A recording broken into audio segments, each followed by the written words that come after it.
মাছ মারার জন্য চলে আসলাম আজকে পুষ্কুনিতে। তো মালয়েশিয়াতে মাছ মারার মজাটা গেলাম অন্যরকম সানডের দিন। তো এখানে একটা জিনিস অবাক হইবেন যে মাছ যে মারে যে আদারটা দিয়া সেই আদারটা দেখলে সবাই অবাক হয়ে যাবেন। তো আমি আপনাদের একটু দেখাই আমাদের দেশের মাছ মারার সিস্টেম আর মালয়েশিয়াতে মাছ মারার সিস্টেম দেখাইতেছে আপনাদের। এটা হচ্ছে আদার, দেখেন শ্যাওলা আছে না, আমরা যেটা বাংলাদেশে বলি যে শ্যাওলা, এই শ্যাওলা দিয়া মাছ ধরে।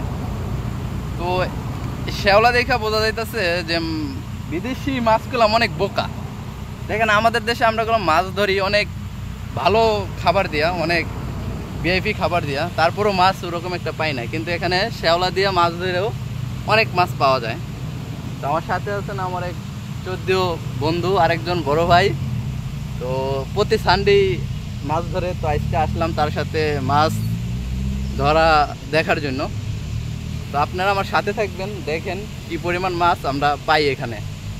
পুষ্কুনিটা দেখাইলে আপনাদের কাছে ভালো লাগবে। এটা হইতেছে পুষ্কুনি, এখানে প্রচুর পরিমাণ মাছ আছে, প্রচুর। তো অলরেডি লঙ্কান, মালয় ভাষা লঙ্কান। তো অলরেডি আমরা বসি বাঁধছি, একটা বসির সমস্যা ছিল তাই আরেকটা এই জায়গায় বান্ধা শুরু করছি। তো দেখাইতেছি মাছ কি পরিমাণ পাই।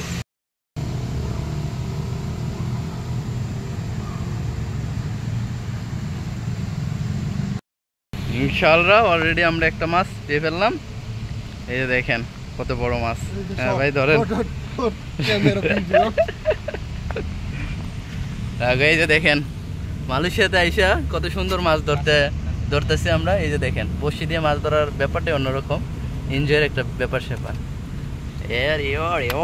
ও মাই গড, প্রতি সানডে আসি মাঝে মাঝে এই বড় ভাই মাছ ধরার জন্য। তো আমরা অলরেডি 2টা মাছ পেয়ে ফেলছি। তো এই পলির ভিতর রাখতেছি মাছ ধইরা। দেখছেন কত সুন্দর বড় বড় মাছ, সব তেলাপিয়া মাছ। আলহামদুলিল্লাহ এটা হইতেছে অনেক বড়, বসি থেকে খুলে গেল। যাই হোক, দেখছেন মালয়েশিয়াতে কত বড় বড় মাছ পাওয়া যায়। এই যে একসাথে 2টা বসিতে লাগছে। এটা সবচেয়ে বড় মাছ, দেখেন অনেক বড় মাছ, অনেক। তো যাই হোক, এরকম বহুত মাছ পাওয়া যায় প্রতিনিয়ত। তো সবাই ভালো থাকবেন, মাছ দেখানোর জন্য সবাইকে ধন্যবাদ। আর কারো যদি মাছ লাগে অবশ্যই জানাবেন।